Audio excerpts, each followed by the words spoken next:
और देखिए, बुधवार को होने वाली मॉक ड्रिल को लेकर देश भर में अलर्ट जारी कर दिया गया है। दिल्ली में भी मॉक ड्रिल को लेकर सुरक्षा व्यवस्था सख्त कर दी गई है। दिल्ली पुलिस के जवान जगह जगह तैनात हैं।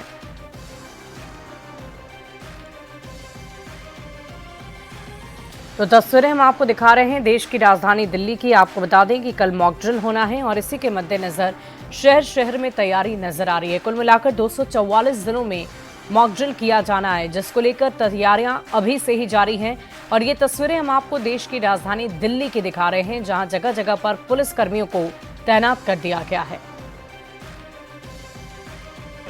पहलगाम हमले के बाद जिस तरीके की स्थितियां भारत और पाकिस्तान के बीच बनी हुई है, कभी भी कुछ बड़ा हो सकता है। उसके चलते कल दिल्ली में मॉक ड्रिल की बात की जा रही है। देश भर में कल मॉक ड्रिल की जाएगी। उससे पहले तस्वीरें आपको कनॉट प्लेस की दिखा रहे हैं। यहाँ पर आप देखें कि बसों के हिसाब से जो सीआरपी हैं, जो दिल्ली पुलिस है, उनके तमाम जो जवान है वो यहाँ पर ऑलरेडी इकट्ठा होना शुरू हो चुके हैं। यहाँ से आप पीछे की तरफ तक देखेंगे तो आपको यहाँ पर दिल्ली पुलिस के कर्मी नजर आएंगे। उधर आप कनॉट प्लेस के गेट नंबर 6 के पास देखेंगे तो यही स्थितियां आपको नजर आएंगी। धीरे धीरे इनकी तादाद जो है वो बढ़ती जा रही है।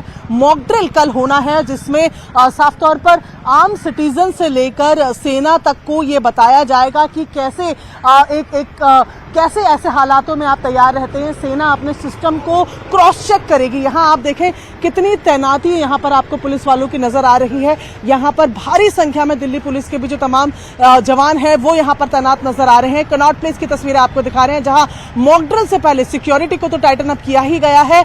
साथ ही यहाँ पर अब आप देख रहे हैं कि न केवल दिल्ली पुलिस बल्कि जो पैरामिलिट्री फोर्सेस है, सीआरपी है, उसका भी दल यहाँ पर तैनात किया गया है। क्या करें ऐसे में जब अचानक आप बाहर हो और एयर सायरन बजने लग जाए। एयर सायरन कुछ इस तरीके का, जो आपको अभी फिलहाल साउंड सुनाई दे रही है, ये एयर सायरन जैसे ही बजना शुरू हो तो आपको सबसे पहले शेल्टर लेनी है।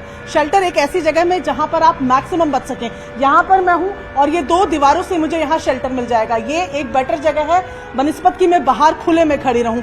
यहां से थोड़ा आगे हम बढ़ते हैं तो और मोर कवरेज हमें देखनी है, जहां पर हम बीच में सेफ हो। तो यहां मैं आती हूं तो ये 2 दीवारें मुझे यहाँ सेव कर रही हैं। इसके अलावा छत भी है, तो यहाँ पर मुझे वहां की तुलना में थोड़ा सा ज्यादा सेफ्टी मिल पाएगी। शीशों से दूर रहना है। जो शीशों की दुकानें हैं, शीशों की जो भी चीजें हैं, उनसे आपको दूर रहना है। और अगर आपके आसपास इस तरीके की बिल्डिंग्स नहीं है, अगर आप बिल्कुल ओपन में हो, तो आपको करना यह है कि आपको रेफ्यूज लेना है। आपको ऐसी जगह घुसना है जो अंडरग्राउंड है। जहां मैं मौजूद हूं यहाँ पर अंडरग्राउंड दिख रहा है, ये सबवे।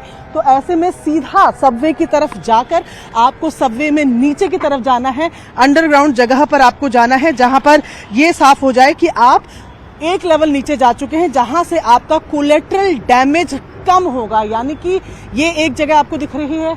ऐसे जैसे ही एयर सायरन बचे, तो जैसे ही आपको ये अंदेशा हो जाए कि कुछ भी तरीके की एक्टिविटी हो सकती है, तो आप जाकर सीधा सबवे का सहारा ले सकते हैं। अगर सबवे आसपास नहीं है, अगर आपके आसपास कोई मेट्रो स्टेशन है जो अंडरग्राउंड है, उसकी पूरी टनल आपके लिए सेफ है और ऐसे में आप वहां पर जाकर भी कुछ देर ठहर सकते हैं।